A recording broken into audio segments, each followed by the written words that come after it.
Mbalamusizaako nnyo najje musinza obba nga mutuuliriza mwebale kwekuumira ku Yugi Update TV.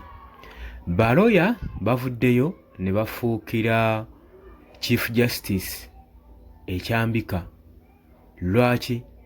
Bamufuukidde ekizibu ku constitutional rights. Boogera ku ki ku nsonga eno? Kagurupu k'abalooya bagamba nti baagala kujjukiza Chief Justice Owiny Dollo ne judiciary yonna nti omulimu gwa beyiro constitutional right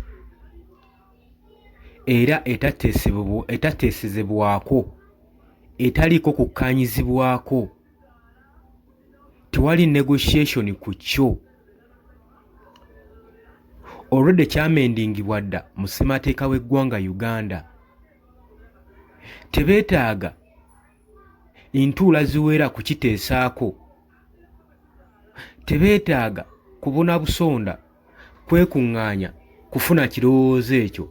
Bamugamba twagala okujjukiza Chief Justice kyako ne judiciary yonna abavunaanyizibwa ku mateeka, abakwasisa amateeka, nti omuntu okuweebwa beyiro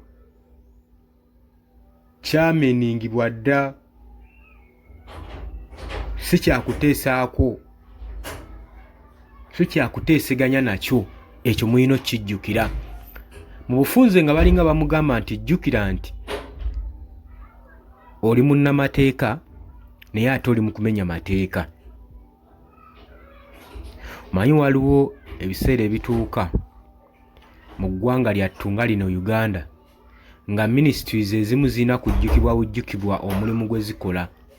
Abamu bali mu ministries baweereza eggwanga ne balowooza eggwanga baliyamba buyambi oddiweereza, kyokka ate n'ebifo tebabivaamu.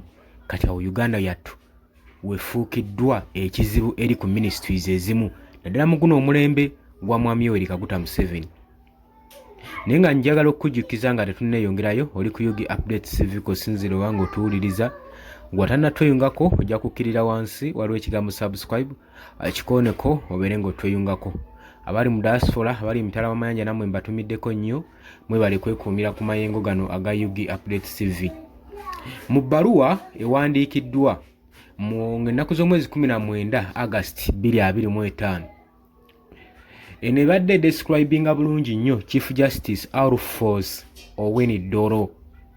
Remarks zeyayogera ku beyiro nga wano we yasinziira n'agamba okugenda mu maaso n'okudimandinga beyiro yakiyita nonsense era nga kirabika ng'ekiri unconstitutional.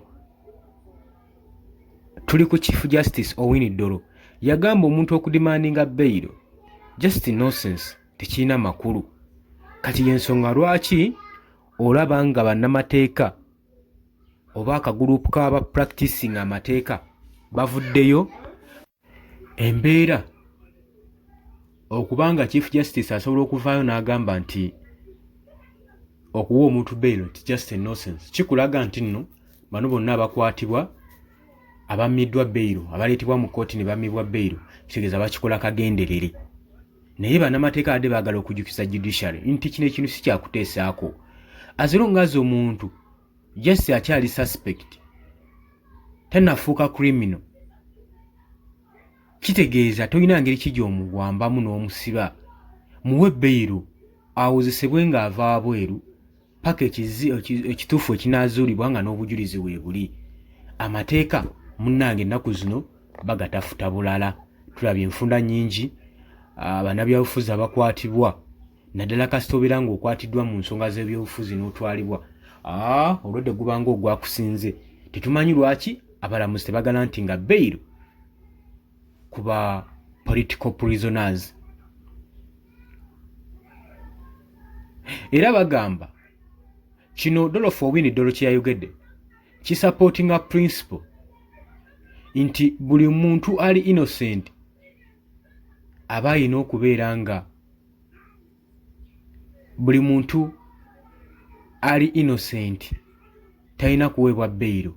Kati bannamateeka kino bakikuba, bagamba nti nno principles eno buli muntu yenna yenna aleetebwa oba mu kaguli oba mu police shell, aleetebwa mu kooti na omulundi ogusooka naprovingibwa nti nno ali innocent ku musango gwe baba muleeseeko nga tebannaba kwekakasa bulungi, alina okugalantingibwa bbeero paka nga amaze opuruvininga nti nno ali guilty. Awo wasobola okuba nga ammibwa bbeero. Naye ekyokuba nti okuteekawo an empty promising ku bannansi nga bammibwa bbeero, kino kiraga nti nno bannansi tebalina ddembe era ne ssemateeka takyalina maanyi wano mu Uganda. Era bavuddeyo ne bapointing out nti constitutional ezirina okuba nga zigalantinga right ku bbeero. Constitution erina okugalantinga right ku bbeero, si just chance okugisaba nga bapointinga ku article 2.3 akawaayiro 6 akagamba nti akalagira ddala nga kalumiriza omuntu yenna aba akwatiddwa alina okugalantingibwa bbeero wabanga amaze okuspendinga ebbanga oba ennaku ezigambibwa ng'ali ku limandi, aba alina okugalantingibwa bbeero. Kati mu fundamental rights eza constitution mu citizen ziri ku stack olw'ensonga nti no chief justice bo balinganga abafokasinge ku administration function, ku administrative functions n'okufuna budgets mu kooti ez'amaanyi nga beesuliddeyo gwa naggamba ogenda maaso n'okupracticinga amateeka okuprotectinga right y'abantu n'eggwanga, okubawa fair judgment. Kino baakisuula dda muguluka. Kakati bannamateeka kino kye bagamba nti Justice Owiny-Dollo yandibanga yava dda ku mulamwa. Agamba nti eno evidence eraga ku late Dr. Warren Kiriza Besigye saako ne ku Aaron Kiiza bangi tubalabye nga bajja bakwatibwa, omuli Eddie Mutwe, omuli Gaddafi, omuli Akileo Kivumbi, bakwatibwa nga tebalina musango gwe babalanzeeko naye ate ne bammibwa bbeero. Etwebuuza ekigendererwa kya gavumenti kyeki ddala justice judiciary wano mu Uganda eri independent oba nayo yeesigamye ku gavumenti okusalawo. Kati kino kye kisinza okutabula bannamateeka nti waaki constitutional rights zibeera zittattanyizibwa. Kakati Chief Justice waasigala nga ali silent ng'abalala bagenda mu maaso n'okuba nga bamulumiriza okudinayinga bbeero eri mwe batwala nga ba criminal, aba alemereddde okuprotectinga judiciary independence yaayo aba agiriddemu olukwe. N'omulimu gwa constitutional ogw'oprotectinga constitutionally guaranteed rights aba amaze ogittattana. Bagamba nti ffe tulaba buli lunaku example nnyingi nnyo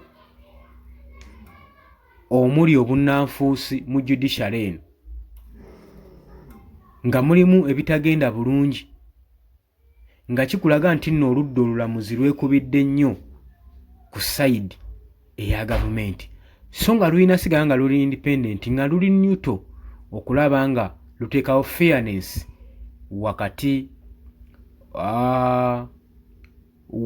wawaabirwa saako ne prosecutor naye tulaba nga side ezisinga beesigamye nnyo ku side ya prosecutor. Gulowooza otya ku nsonga eno? Osobola okujja mu comment section n'oteekayo endowooza yo. Oli ku Yugi Updates TV kwadde osinza obba ng'otuwuliriza. Mbaagala nnyo, mweraba.